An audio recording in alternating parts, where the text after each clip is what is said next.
नमस्कार साथियों, परीक्षान परिवार में आप सभी का स्वागत है। जैसा कि साथियों हम लोग क्या कर रहे हैं, प्रैक्टिस सेट देख रहे हैं। सीडीपी का जो हमारा अभी चल रहा है पेपर सीटेट का, तो उसमें जो प्रैक्टिस सेट हम लोग करवा रहे हैं, आप लोग एकदम देखिए। अभी जो आपका पेपर हो रहा है उसमें हमने देखा, एनालिसिस किया, तो उसमें आपके जो प्रश्न आपके सबसे ज्यादा बन रहा है उसको बताते हैं। आप उस चीज को जरूर नोटिस करिए एक बार। जैसे आपका एनसीएफ हो गया, फिर नई शिक्षा नीति हो गई, ऐसे आरटीई हो गया, इसके बाद जैसे सिद्धांत जो संज्ञानात्मक, ये तो पता है, जीन पियाजे, वाइगोस्की, कोहलबर्ग, इसके बाद बुद्धि में चले जाइए, हार्वर्ड गार्डनर, फिर चॉम्स्की, इन सब चीज, इनके जो सिद्धांत बताए गए हैं, इसको एक बार आप लोग जरूर देख के जाइए, क्योंकि प्रश्न आपके जो बना रहे हैं इन्हीं सबसे बना रहे। बाकी जो प्रीवियस ईयर पेपर हमारे जो करवाए गए हैं उसको एक बार आप जरूर देखिए, क्योंकि उससे भी आपके क्या हुए प्रश्न बन रहे हैं साथियों, इसलिए आप उसको जरूर देख के जाइए। तो आज हम लोग नेक्स्ट प्रैक्टिस सेट देखेंगे, कैसे कैसे क्या चीजें उसमें होती हैं, क्योंकि हमने जो प्रश्न कलेक्शन किया है वो बहुत ही अच्छे प्रश्न आपको जो डायरेक्ट वो परीक्षा में आपको मिल सकते हैं। तो साथियों आप थोड़ा सा ध्यान दीजिए और हमारे साथ बने रहिए एकदम, और प्रैक्टिस सेट को देखते चलिए। तो चलिए इसी के साथ एक नई ऊर्जा, नए उत्साह के साथ हम लोग फिर से आगे बढ़ते हैं। देख लेते हैं क्या हमारा, अगर ख्वाहिश कुछ अलग करने की है दोस्तों, अगर ख्वाहिश कुछ अलग करने की है तो दिल और दिमाग के बीच बगावत लाजमी है। ठीक है, एकदम दिल दूर रखिए, अपना मस्तिष्क का इस्तेमाल कीजिए एकदम दोस्तों, और लगे रहिए, दिमाग से सोचिए, दिमाग स्थिर करके अपना पेपर दीजिए, सब कुछ अच्छा जाएगा। बाकी हमारी टीम की शुभकामनाएं आपके साथ हमेशा है और रहेंगे भी। आप लोग एकदम लगे रहिए साथियों। चलिए इसी क्रम में हम लोग आज नए प्रैक्टिस सेट शुरुआत करते, देखते कैसे कैसे हमारे प्रश्न बने हुए हैं उसको देखते हैं। तो हमारा ये तीसरा प्रैक्टिस सेट रहेगा साथियों। चलिए आगे बढ़ते, देखते हैं आज का हमारा प्रश्न जो है। प्रश्न देखते क्या दिया है, पहला प्रश्न देख लीजिए आप लोग, उसको देख लेते हैं। दिया साथियों, मानव का विकास निम्न में से किस पर निर्भर होता है। पहला प्रश्न हमारा क्या है, मानव का विकास निम्न में से किस पर निर्भर होता है। ऑप्शन ए दिया है उसकी वृद्धि पर, बी दिया है उसके वातावरण पर, और सी दिया है क्या उसकी बुद्धि पर, और डी दिया उसकी वृद्धि तथा वातावरण से मिलने वाली क्या परिपक्वता पर। तो साथियों क्या है, मानव का विकास निम्न में से किस पर निर्भर होता है। तो जैसा कि आपको पता है, विकास उसकी वृद्धि पर भी निर्भर थोड़ा बहुत होता है, इसके बाद वातावरण और उसकी बुद्धि पर भी होता है। सबसे सटीक हमारा क्या होता है, सबसे ज्यादा जो पड़ता है विकास बच्चों के वातावरण और क्या होता है, जो आनुवंशिकता तथा वातावरण के क्या होता है, उनके सबसे ज्यादा प्रभाव पड़ता है। तो साथियों उसकी वृद्धि तथा वातावरण से मिलने वाली जो परिपक्वता होती है बच्चों के विकास में, सबसे अधिक उसका क्या होता है, प्रभाव पड़ता है। तो हमारा जो डी ऑप्शन, जो चौथा ऑप्शन दिया, ये क्या होगा साथियों, सही होगा। क्योंकि क्या होता है, एक बच्चे की वृद्धि और विकास के लिए क्या होता है, केवल आनुवंशिकता, केवल वातावरण को हम जिम्मेदार नहीं ठहरा सकते साथियों, क्योंकि जितना प्रभाव हमारे वातावरण का पड़ता है उतना ही हमारे आनुवंशिकता का पड़ता है। तो बच्चों की परिपक्वता पर, एक बच्चे की परिपक्वता पर सबसे अधिक प्रभाव हमारे आनुवंशिकता तथा वातावरण का पड़ता है।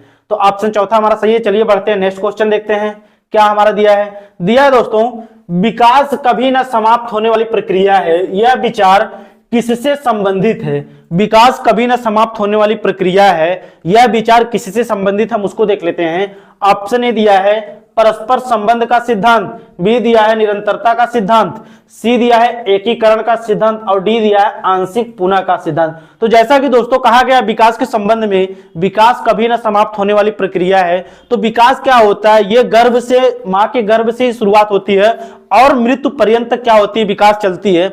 इसलिए क्या कहा गया, विकास परस्पर संबंध का सिद्धांत नहीं, क्योंकि इसमें पूछा है विकास कभी ना समाप्त होने वाली प्रक्रिया है। तो कहने का तात्पर्य क्या होता है, विकास क्या होता है, निरंतरता अथवा निरंतर चलता है, जन्म मृत्यु पर्यंत विकास चलता है, और बच्चा कुछ न कुछ क्या करता है, सीखता ही रहता है। तो हमारा जो दूसरा ऑप्शन होगा इसमें वही क्या होगा, सही होगा। चलिए आगे बढ़ते हैं, नेक्स्ट क्वेश्चन देखते हैं क्या दिया है।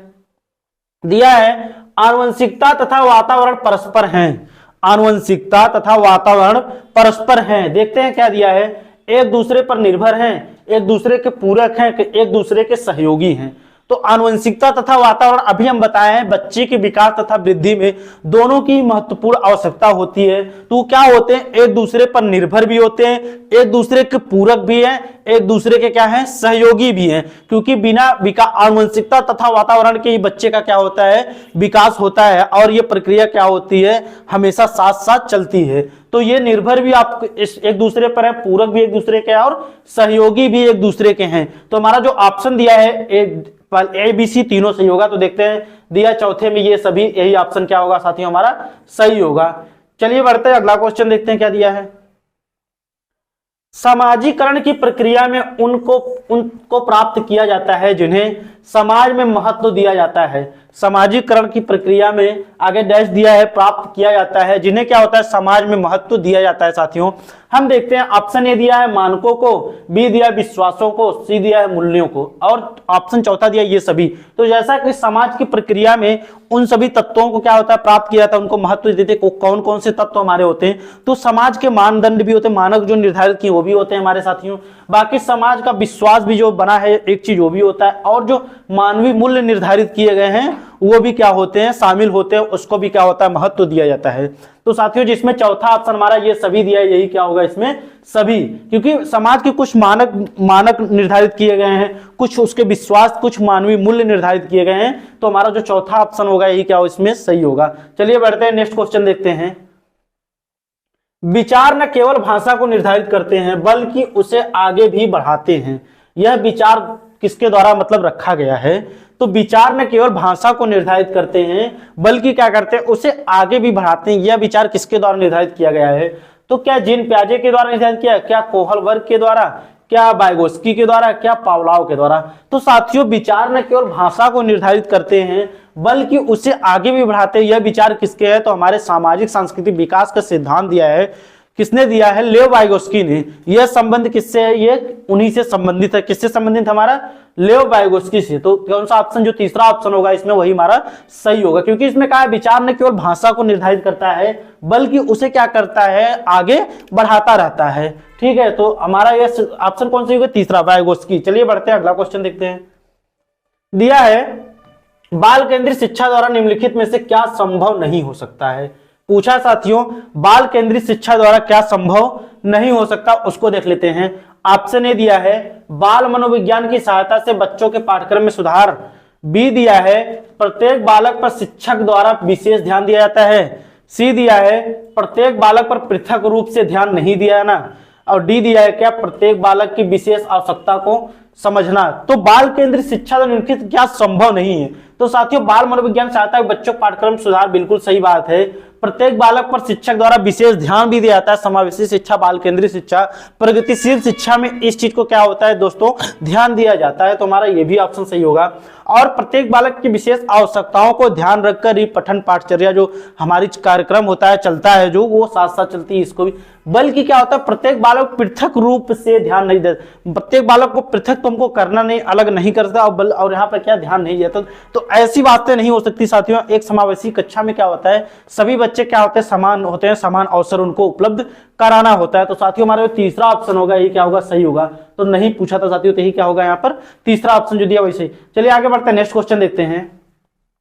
राष्ट्रीय पाठचर्या की रूपरेखा एनसीएफ 2005 अनुसार शिक्षक की भूमिका है। देखिए ऐसे प्रश्न पूछे भी गए हैं, आपको पूछे भी जाते हैं। राष्ट्रीय पाठचर्या की रूपरेखा एनसीएफ 2005 के अनुसार एक शिक्षक की क्या है, देख लेते हैं। अजनायकी और अनुमतिपरक, सुविधादाता या फिर सत्तावादी।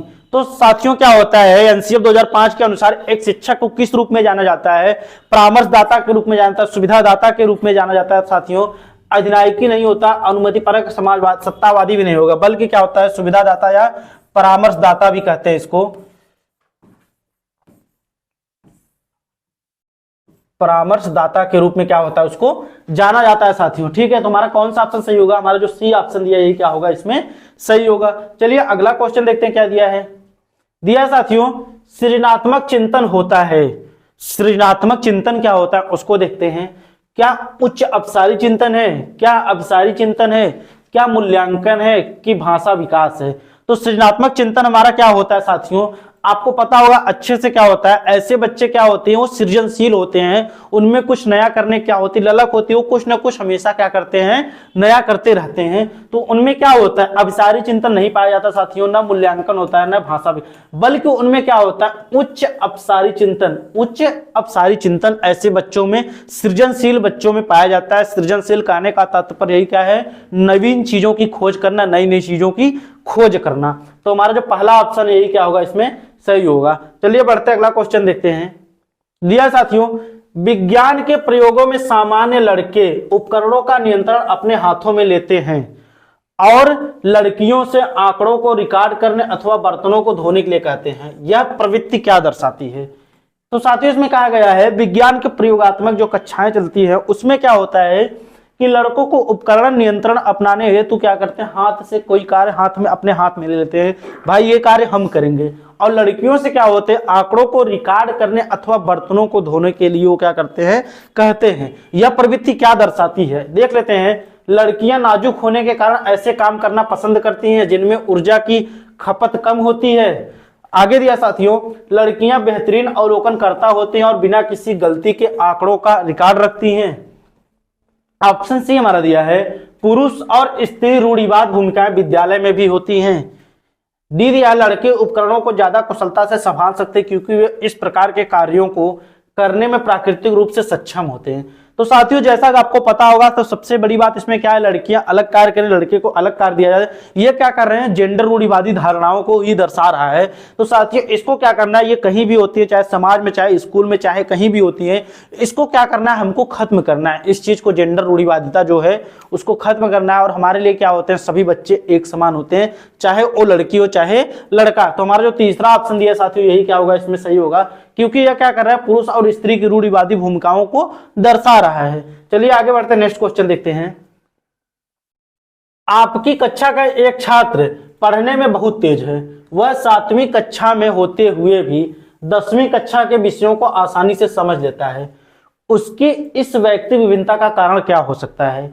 आपकी कक्षा का एक छात्र पढ़ने में क्या है, बहुत तेज है, वह क्या करता है 7वीं कक्षा में होते हुए भी 10वीं कक्षा के सवालों को क्या करता है, विषयों को आसानी से समझ लेता है, पढ़ लेता है। वह इस व्यक्ति भिन्नता का क्या कारण हो सकता है, उसका विशिष्ट शारीरिक विकास, उसका विशिष्ट संज्ञानात्मक विकास, उसका विशिष्ट संवेगात्मक विकास, उसका विशिष्ट गत्यात्मक विकास। तो साथियों क्या होता है, एक बच्चा क्या होता है 7वीं कक्षा में रहते हुए 10वीं कक्षा के विषयों को आसानी से समझ लेता है। तो साथियों क्या करता है कि पहली बात तो क्या है, वो बच्चा सृजनशील है, बाकी इसके बाद उसकी बुद्धि लब्धि भी, वो प्रतिभाशाली भी है। इसके बाद वो क्या होता है, उसका विशिष्ट शारीरिक विकास से कोई मतलब नहीं है, न संवेगात्मक विकास से, न गत्यात्मक, बल्कि क्या है, यह क्या होता है, उसका विशिष्ट उसके संज्ञान से जुड़ा होता है, उसकी समझ से जुड़ी होती है। तो क्या होता है, ये उसका विशिष्ट क्या होता है, संज्ञानात्मक विकास से क्या होता है, जुड़ा होता है। तो हमारा जो दूसरा ऑप्शन होगा यही क्या होगा, उसमें सही होगा, उसका विशिष्ट संज्ञानात्मक विकास। ऐसे प्रश्न आपके परीक्षा में बनेंगे साथियों, इस चीज को एक बार जरूर नोट करके जाइएगा। चलिए आगे बढ़ते हैं, नेक्स्ट क्वेश्चन देखते हैं। निम्नलिखित में से कौन सा सतत एवं व्यापक मूल्यांकन का एक उपकरण या साधन है। उपकरण या क्या है, साधन है। देख लेते हैं उसको, निम्नलिखित में से कौन सा एक सतत एवं व्यापक मूल्यांकन का एक उपकरण या क्या है साथियों, साधन है। ऑप्शन ए दिया है निरीक्षण, बी दिया है प्रश्नावली, सी दिया है जांच सूची। तो सतत एवं व्यापक मूल्यांकन में क्या होता है साथियों, तीनों चीजें क्या होती है। पहले क्या होता है, बच्चों के हम बारे में उनके निरीक्षण करते हैं, फिर उनकी प्रश्नावली भी, फिर उनकी क्या होती है, जांच सूची भी जो हमारी होती है ये भी शामिल होती है। इससे भी क्या होता है, बच्चों का मूल्यांकन किया जाता है। साथियों हमारा जो चौथा ऑप्शन दिया ये सभी यही क्या होगा, इसमें सही होगा। चलिए बढ़ते हैं, अगला क्वेश्चन देखते हैं। व्यवहारिक रूप से रचनात्मक मूल्यांकन का अर्थ नहीं है। व्यवहारिक रूप से क्या होता है साथियों, रचनात्मक मूल्यांकन का क्या होता है, अर्थ नहीं है। ऑप्शन ए दिया है, यह विश्वास करना कि प्रत्येक विद्यार्थी सुधरने के लिए शिक्षक की भूमिका सर्वाधिक आवश्यक है। बी दिया है, फीडबैक मुहैया करना जो विद्यार्थियों को समझने में और अगले कदम उठाने में सहायता करता है। सी दिया है साथियों, शिक्षा प्राप्ति के लक्ष्य विद्यार्थियों के साथ बांटना। और डी दिया है, स्व निर्धारण के लिए विद्यार्थियों को शामिल करना। तो व्यवहारिक रूप से रचनात्मक मूल्यांकन का मतलब क्या अर्थ नहीं है साथियों, तो फीडबैक मुहैया कराना जो विद्यार्थियों को समझने और अगले कदम उठाने में सहायता करता है, ये बिल्कुल सही बात है। शिक्षा प्राप्ति के लिए लक्ष्य में विद्यार्थियों के साथ बटाना ये भी सही है, और स्वनिर्धारित विद्यार्थियों को शामिल करना ये भी, बल्कि यह सही नहीं साथियों, यह विश्वास करना कि प्रत्येक विद्यार्थी सुधरने के लिए शिक्षक की भूमिका आवश्यक या सर्वाधिक होती है, यह सही नहीं ऑप्शन। तो हमारा जो पहला ऑप्शन होगा ये क्या होगा, सही होगा, और इसमें नहीं पूछा तो यही क्या होता है, गलत है साथियों। तो चलिए आगे बढ़ते हैं, नेक्स्ट क्वेश्चन देखते हैं साथियों। अगला प्रश्न देखते हैं, हमारा क्या दिया है, निम्नलिखित में से कौन सी अनुसूचित जनजाति के छात्रों की प्रमुख समस्या है। ऑप्शन ए दिया है, अधिकतर परिवारों की निर्धनता। बी दिया है, विद्यालय में सामान्य वर्ग के छात्रों द्वारा उनको पर्याप्त सम्मान न दिया जाना। सी दिया हमारा, इनके समाज में शिक्षा का पर्याप्त प्रचार प्रसार क्या होता है, अभाव पाया जाता है। तो साथियों ये क्या होता है, अनुसूचित जनजाति के बारे में तीनों कथन हमारे सही दिए गए हैं। अधिकतर परिवारों में क्या होता है, अनुसूचित जनजाति उनकी निर्धनता भी शिक्षा में शामिल होती है साथियों, ये भी बात सही है। विद्यालय में सामान्य वर्ग के विद्यार्थियों द्वारा उनको सम्मान न दिया जाना, ये भी बात सही है। इनके समाज में शिक्षा का पर्याप्त प्रचार, जो प्रचार हमारा होता है, प्रचार प्रसार, उनका भी क्या होता है साथियों, अभाव पाया जाता है, ये भी बात सही है। ऐसी ये सब चीजें किसके साथियों, तो अनुसूचित जनजाति के छात्रों के लिए है। तो देखते हैं साथियों, जो हमारा चौथा ऑप्शन होता है इसमें यही क्या होगा, सही, क्योंकि इसमें क्या होता है सभी दिया साथियों, तो ये क्या होगा, यही सही होगा। चलिए अगला क्वेश्चन देखते हैं हमारा क्या दिया है। डिस्ग्राफिया मुख्य रूप से किस समस्या से संबंधित है? डिस्ग्राफिया मुख्य रूप से किस समस्या से संबंधित है साथियों? क्या वह सुनने से है, क्या पढ़ने से है, क्या बोलने से है, क्या लिखने से है?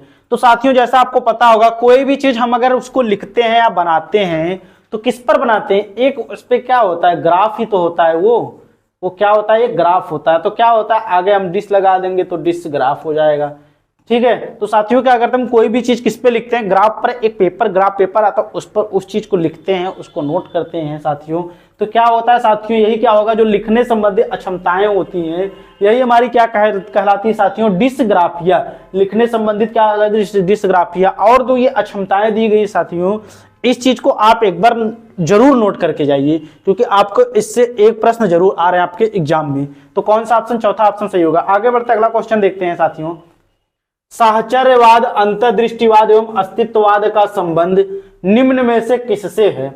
साहचर्यवाद, अंतर्दृष्टिवाद, अस्तित्ववाद का संबंध निम्न में से किससे साथियों? ऑप्शन ए दिया सृजनात्मकता से, बी दिया परंपरा से, सी दिया समावेशी विकास से और डी दिया उपरोक्त में से कोई नहीं। तो साथियों उपरोक्त में से कोई नहीं बात ही नहीं है, न ये समावेशी शिक्षा या विकास से, न परंपरा से, बल्कि साहचर्यवाद क्या होता है, बच्चे साथ साथ कोई भी चीज एक समूह में रहकर नई नई चीजों की खोज करते हैं, उसको सीखते हैं। अंतर्दृष्टिवाद एक दूसरे से वार्तालाप के द्वारा भी सीखते हैं। अस्तित्ववाद और भी चीजें अपने अनुभव के द्वारा, जो चीजें दी गई हैं उनको भी क्या करते हो, अनुभव के द्वारा भी क्या करते हो, उसको सीखते हैं। तो साथियों ये सब चीजें क्या होती है, सृजनशील से तो होती हैं। हम कोई भी कार्य अपने समाज में कैसे करते हैं, जब कोई भी चीज अपने व्यवहार में लाकर उसको नई नई चीजों को करेंगे, नई नई चीजों को खोज करते हैं, तो वही चीज हमारी क्या कहलाती है, सृजनात्मकता कहलाती है साथियों। तो पहला ऑप्शन सही होगा। आगे बढ़ते अगला क्वेश्चन देखते हैं। सीखना कोई और सीधी होती है, मतलब सीखना कोई आगे डैश दे दिया है, फिर सीधी आगे डैश दे दिया है, बल्कि यह जटिल, बहुआयामी और गतिशील प्रक्रिया है। क्या आसान और प्रक्रिया है, क्या आसान और प्रक्रिया नहीं है, क्या कठोर और प्रक्रिया नहीं है, कठोर और प्रक्रिया है। तो सीखना क्या होता है साथियों, यह पहले तो हमारा क्या होता है, आसान होता है, और क्या होता है कि सीधी प्रक्रिया नहीं होती साथियों। क्योंकि क्या होता है इसमें, क्या होता है व्यवहार में कुछ न कुछ अपने समाज में, अपने अधिक जो भी चीज करते हैं अपने व्यवहार में क्या होता है, एक परिवर्तन ला के हम करते हैं। तो साथियों क्या होता है, हमारा जो दूसरा ऑप्शन है आसान प्रक्रिया नहीं है। तो पहले हमारा क्या हो जाए, सीखना कोई आसान और सीधी प्रक्रिया नहीं होती है साथियों, बल्कि यह जटिल और बहुआयामी अर्थात गतिशील प्रक्रिया होती है। हम बहुत तरीकों से, बहुत विधियों के द्वारा क्या होते हैं, कुछ न कुछ साथियों हम सीखते रहते हैं। हमारा जो बी दूसरा ऑप्शन होगा ये क्या होगा, इसमें सही होगा। अगला क्वेश्चन देखते हैं हमारा क्या दिया है। यदि कोई बालक किसी कार्य को बार बार दोहराता है तो वह थॉर्नडाइक के किस नियम का अनुपालन करता है? यदि कोई बालक किसी कार्य को क्या कर रहा है, बार बार दोहरा रहा है, तो वह किस थॉर्नडाइक के किस नियम का पालन कर रहा है? ऑप्शन ए दिया तत्परता का, बी दिया अभ्यास का, सी दिया प्रभाव का, डी दिया ये सभी का। तो तत्परता का नियम कहने साथियों तात्पर्य यही है, अगर कोई बच्चा सीखने के लिए तत्पर है, अंदर से उसके रुचि है, अभिप्रेरणा है, तो उस चीज को क्या करेगा, सीखेगा। अभ्यास कहने का मतलब जो चीजें वो सीख रहा है उसका क्या करता है, अपने दैनिक जीवन बार बार अभ्यास करता है। और प्रभाव का नियम यही है कि तत्पर, अगर वो तत्पर रहेगा, अगर वो अभ्यास बार बार कर रहा है, उसका प्रभाव उसकी शिक्षा पे जरूर पड़ेगा साथियों। तो ये क्या होता है, प्रभाव का नियम। तो यहाँ पर पूछा है बार बार करना, बार बार हम क्या करते हैं साथियों, वो अभ्यास करते हैं। कोई भी चीज क्या करते हैं, बार बार अभ्यास करके ही तो सीखते हैं। तो हमारा जो दूसरा ऑप्शन होगा ये क्या होगा, सही होगा। अगला क्वेश्चन देखते हैं साथियों। शिक्षण का उद्देश्य होता है, शिक्षण का क्या उद्देश्य होता है उसको देख लेते हैं। ऑप्शन ए विद्यार्थियों को ज्ञान उपलब्ध कराना, अधिगम को उचित दिशा में प्रभावी बनाना, बी दिया है साथियों दूसरा विद्यार्थियों को पढ़ाने के लिए प्रोत्साहित नहीं करना, सी तीसरा दिया है विद्यार्थियों को बताने पढ़ने में कुछ प्राप्त नहीं होता है, और उपरोक्त में से कोई नहीं। तो शिक्षण का उद्देश्य क्या होता है साथियों, बल्कि हमारा क्या होता है, विद्यार्थियों को ज्ञान उपलब्ध कराना, वह अधिगम को उचित दिशा में क्या होता है, प्रभावी बनाना। हमारा जो पहला ऑप्शन होगा यही क्या होगा इसमें सही होगा। आगे बढ़ते हैं, अगला क्वेश्चन देखते हैं। दृश्य सामग्री बालकों को सिखाने की एक वैज्ञानिक विधि है। नीचे दिए गए विकल्पों में से कौन एक दृश्य सामग्री का अंग नहीं है साथियों? ऑप्शन ए दिया है नमूना, 2 दिया है हमारा क्या रेखा चित्र, तीसरा दिया है चित्र और चौथा दिया है रेडियो। तो साथियों क्या होते हैं दृश्य सामग्री में क्या होते हैं बालकों को सिखाने के लिए वैज्ञानिक विधि है।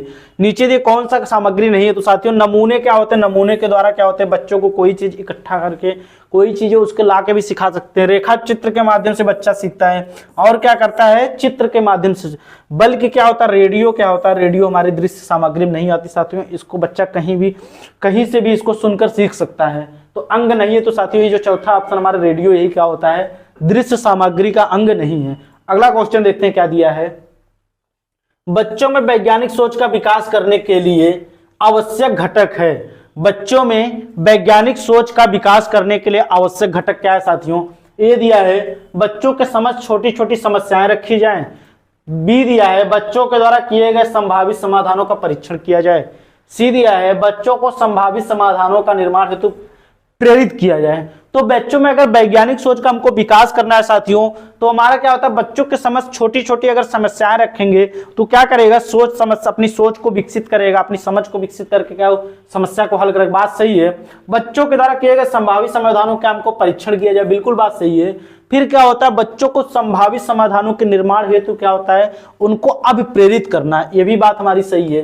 तो हमारा जो चौथा ऑप्शन दिया है यही क्या होगा इसमें सही होगा, क्योंकि तीनों बात जो हमारी सही दी गई। चलिए अगला क्वेश्चन देखते हैं साथियों। प्रगतिशील शिक्षा निम्नलिखित में से किस कथन से संबंधित है? प्रगतिशील शिक्षा निम्नलिखित में से किस कथन से संबंधित है? ऑप्शन ए दिया है शिक्षक सूचना और प्राधिकरण के प्रवर्तक होते हैं। बी दिया है ज्ञान प्रत्यक्ष अनुभव और सहयोग से उत्पन्न होता है। सी दिया है अधिगम तथ्यों के एकत्रीकरण और कौशल में प्रवृत्ता के साथ सीधे सीधे मार्ग पर चलता है। और डी दिया है परीक्षा मानदंड संदर्भित और बाह्य होती है। तो साथियों प्रगतिशील शिक्षा निम्नलिखित में से किस कथन से संबंधित है साथियों? तो शिक्षक सूचना और प्राधिकरण के प्रवर्तक होते हैं, ज्ञान प्रत्यक्ष अनुभव और सहयोग से उत्पन्न होता है। तीसरा दिया अधिगम तत्वों एकत्रीकरण और कौशल प्रवृत्ता के साथ सीधे मार्ग पर चलता है। और डी दिया है मानदंड, ये सब नहीं होगा साथियों, ये भी नहीं होगा। ज्ञान प्रत्यक्ष अनुभव और सहयोग से उत्पन्न होता है, ये भी आपका, बल्कि क्या होगा अधिगम तत्वों एकत्रीकरण और कौशल प्रवृत्ता के साथ सीधे सीधे मार्ग पर एक दूसरे के चलते हैं। सी ऑप्शन जो दिया वही सही है। अगला क्वेश्चन देखते हैं। संज्ञान का अर्थ होता है, संज्ञान का क्या अर्थ होता है साथियों उसको देख लेते हैं। समझ या ज्ञान, विकास, मंद, तीव्र। तो संज्ञान का क्या अर्थ होता है साथियों? वो क्या होता है समझ या ज्ञान होता है। समझ क्या होता है ज्ञान, क्योंकि ये क्या होता है हमारे मस्तिष्क से जुड़ा होता है। हम जो भी कुछ सीखते हैं सोचते हैं वो क्या करते हैं अपने मस्तिष्क के द्वारा उस चीज को सीखते हैं या क्या करते हैं सोचते हैं। तो ये क्या होता है संज्ञान क्या होता है हमारे समझ या ज्ञान से जुड़ा होता है। जो पहला ऑप्शन होगा यही क्या होगा हमारा सही होगा। अगला क्वेश्चन देखते हैं। एक शिक्षिका अपने शिक्षार्थियों को अनेक तरह की सामूहिक गतिविधियों में व्यस्त रखती है, जैसे समूह चर्चा, समूह परियोजनाएं, भूमिका निर्वाह आदि। यह सीखने के विकास के किस आयाम को उजागर करता है साथियों? क्या होता है एक शिक्षिका अपने शिक्षार्थियों को अनेक तरह की क्या होता है सामूहिक गतिविधियों में व्यस्त रखती है। जैसे क्या क्या करती है वो समूह चर्चा करती है, फिर क्या होती है समूह परियोजनाएं करती है, इसके बाद भूमिका निर्वाह आदि क्रियाएं करती है। यह सीखने के किस आयाम को क्या करता है उजागर करता है, उसको दिखाता है या दर्शाता है। ऑप्शन ए दिया है सामाजिक गतिविधि के रूप में अधिगम, बी दिया है मनोरंजन द्वारा अधिगम, सी दिया है भाषा निर्देशित अधिगम, डी दिया है प्रतियोगिता अधिगम। तो क्या होता है साथियों क्या करता है समूह चर्चा अगर कराएगी या फिर समूह परियोजनाएं कराएगी, ये किससे संबंधित होगा? ये अगर बच्चे कोई भी चीज अगर समूह में सीखेंगे, समूह में अगर कोई भी चीजें गतिविधि करेंगे तो ये क्या करता है हमारे व्यवहारिक हमारे सामाजिक गतिविधि से ही तो शामिल होते हैं। तो क्या होता है ये हमारा जो ए ऑप्शन दिया साथियों यही सही होगा। सामाजिक गतिविधि के रूप में क्या करते हैं अधिगम करते हैं, अर्थात क्या करते हैं सीखते हैं वो। आगे अगला क्वेश्चन देखते हैं साथियों। एनसीएफ 2005 के संबंध में निम्नलिखित में से कौन सा कथन सही है? एनसीएफ 2005 के संबंध निम्नलिखित में से कौन सा कथन सही है? ऑप्शन ए दिया यह भारत की विद्यालयी शिक्षा के संबंध में एक संवैधानिक शोधन है। बी दिया यह एनसीईआरटी द्वारा तैयार किया गया दस्तावेज जो भारत की विद्यालयी शिक्षा के संबंध में संस्तुतियां प्रस्तुत करता है। सी दिया है यह भारत में गुणात्मक शिक्षा भारत द्वारा हस्तक्षेप दस्तावेज संबंध में यूनेस्को से लिया गया है, और डी दिया है इनमें से कोई नहीं। तो साथियों इनमें से कोई नहीं, बात ही नहीं है, यह भारतीय विद्यालय शिक्षा संबंधी ये भी, बल्कि सबसे सटीक उत्तर हमारा होगा यह एनसीईआरटी द्वारा तैयार किया गया सबसे नवीनतम क्या है, दस्तावेज साथियों भारत की विद्यालय शिक्षा के संबंध में सभी संस्कृतियों को क्या करता है, ये प्रस्तुत करता है। तो हमारा जो ये ऑप्शन कौन से सही होगा साथियों, जो बी ऑप्शन दिया है यही क्या होगा इसमें सही होगा। अगला क्वेश्चन देखते हैं, राष्ट्रीय पाठचर्या की रूपरेखा 2005 एनसीईआरटी 2005 के अनुसार गणित शिक्षण का मुख्य उद्देश्य क्या होता है। राष्ट्रीय पाठचर्या की रूपरेखा 2005 एनसीईआरटी 2005 के अनुसार गणित शिक्षण का मुख्य उद्देश्य क्या होता है। ऑप्शन ए दिया है बच्चों को अंक गणित का ज्ञान देना, बी दिया है हमारा बच्चों में गणित के प्रति रुचि पैदा करना, सी दिया है बच्चों में तार्किक चिंतन तथा समस्या समाधान योग्यता का विकास करना, और डी दिया है बच्चों का संवेगात्मक विकास करना। तो राष्ट्रीय पाठचर्या की रूपरेखा 2005 में गणित के लिए क्या बातें कही है साथियों, तो बच्चों को अंकगणित का ज्ञान देना, बच्चों को रुचि पैदा करना, न कि उनको, बल्कि सबसे क्या है बच्चों में तार्किक चिंतन और समस्या समाधान को विकसित करना। बच्चे क्या करते हैं, कोई भी चीज अपने द्वारा उसको तर्क वितर्क करके उस चीज को क्या करते हैं, सीखते हैं, चिंतन करके अपनी समस्याओं क्या करते हैं, समाधान करते हैं। तो हमारा जो सी ऑप्शन होगा यही क्या होगा इसमें सही होगा। अगला क्वेश्चन देखते हैं, शिक्षण की विभिन्न विधियों में प्रयोग के लिए कौन सी अवस्था सर्वाधिक उपयुक्त है। शिक्षण की विभिन्न विधियों के प्रयोग के लिए कौन सी अवस्था सर्वाधिक उपयुक्त है। ऑप्शन ए पहला दिया बाल्यावस्था, दूसरा दिया शैशवावस्था, तीसरा दिया प्रौढ़ावस्था, चौथा दिया किशोरावस्था। तो शिक्षण की विभिन्न विधियों के प्रयोग के लिए कौन सी अवस्था सर्वाधिक उपयुक्त होती है हमारी, तो क्या होती है साथियों, वो क्या कौन सी अवस्था होती है, बाल्यावस्था, जो हमारी कितने से कितने वर्ष तक चलती है, 6 से 12 वर्ष तक चलती है। इसके बाद 0 से 5 या 0 से 6 इसको ये चलती है। फिर किशोरावस्था आगे चलती है 12 से क्या होती है 18 वर्ष तक, ये सब क्या होती है अवस्थाएं चलती रहती है साथियों। तो हमारा जो ए ऑप्शन होगा यही क्या होगा, पहला वाला ऑप्शन यही क्या होगा इसमें सही होगा। चलिए अगला क्वेश्चन देखते हैं, मानव विकास कुछ विशेष सिद्धांतों पर आधारित है, निम्नलिखित में से कौन सा मानव विकास का सिद्धांत नहीं है साथियों। अनुत्क्रमिता का, सामान्य से विशिष्ट का, प्रतिवर्ती का कि निरंतरता का। तो प्रतिवर्ती का कोई सिद्धांत नहीं होता साथियों, ये प्रतिवर्ती का सिद्धांत होता। तुम्हारा जो तीसरा ऑप्शन होगा ये क्या होगा सही होगा। चलिए अगला क्वेश्चन देखते हैं, पियाजे के संज्ञानात्मक विकास के सिद्धांत के अनुसार विकास कैसे चलता है उसको देख लेते हैं। क्या विकास रुक रुक कर चलने वाली प्रक्रिया है, क्या निरंतर चलने वाली प्रक्रिया है, क्या रुक रुक कर एवं निरंतर चलने वाली प्रक्रिया है, क्या उपरोक्त में से कोई नहीं है। तो रुक रुक कर निरंतर चलने वाली प्रक्रिया नहीं साथियों, ये रुक रुक कर चलने वाली प्रक्रिया, बल्कि क्या होती है, पियाजे क्या इन्होंने जितने भी वैज्ञानिक क्या किया अपने बच्चों पर इन्होंने प्रयोग किया। इसके बाद एक एक करके एक एक अवस्था के बारे में उसको देखा, कैसे कैसे क्या होते हैं, कैसे कैसे उनमें परिवर्तन होते हैं, उस चीज को इन्होंने देखा। तो क्या होता है, विकास क्या होता है, निरंतर चलने वाली प्रक्रिया है। हम पहले बता चुके हैं कि यह क्या होती है, जीवन पर्यंत अर्थात मृत्यु अंत तक चलने वाली प्रक्रिया होती है। दूसरा ऑप्शन जो हमारा होगा यही क्या होगा सही होगा। अगला क्वेश्चन देखते हैं साथियों,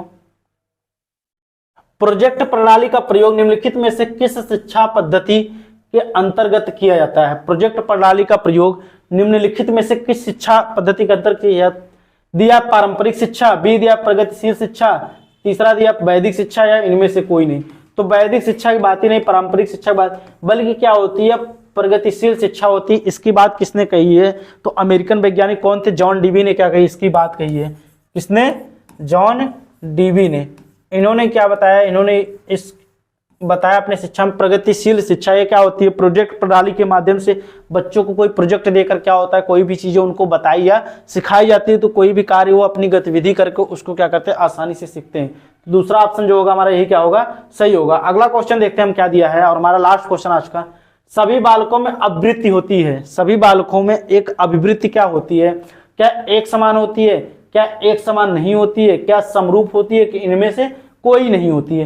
तो दोस्तों क्या होता है, सभी बालकों में अभिवृत्ति क्या होती है, एक समान नहीं होती। सभी बच्चों की रुचि, क्षमता, सीखने की योग्यता आदि चीजें क्या होती हैं, सभी बच्चों में अलग अलग पाई जाती है। तो उसमें क्या होती है, अभिवृत्ति क्या होती है, एक समान नहीं पाई जाती है। तो हमारा जो दूसरा ऑप्शन होगा ये क्या होगा इसमें सही होगा। तो ये थे साथियों 30 प्रश्न हमारे जो अभी क्या हुए समाप्त हुए साथियों। 30 प्रश्न जो आपके लिए लाए थे उस चीज को आप जरूर देख के जाइए, ऐसे आपके प्रश्न परीक्षा में मिलेंगे।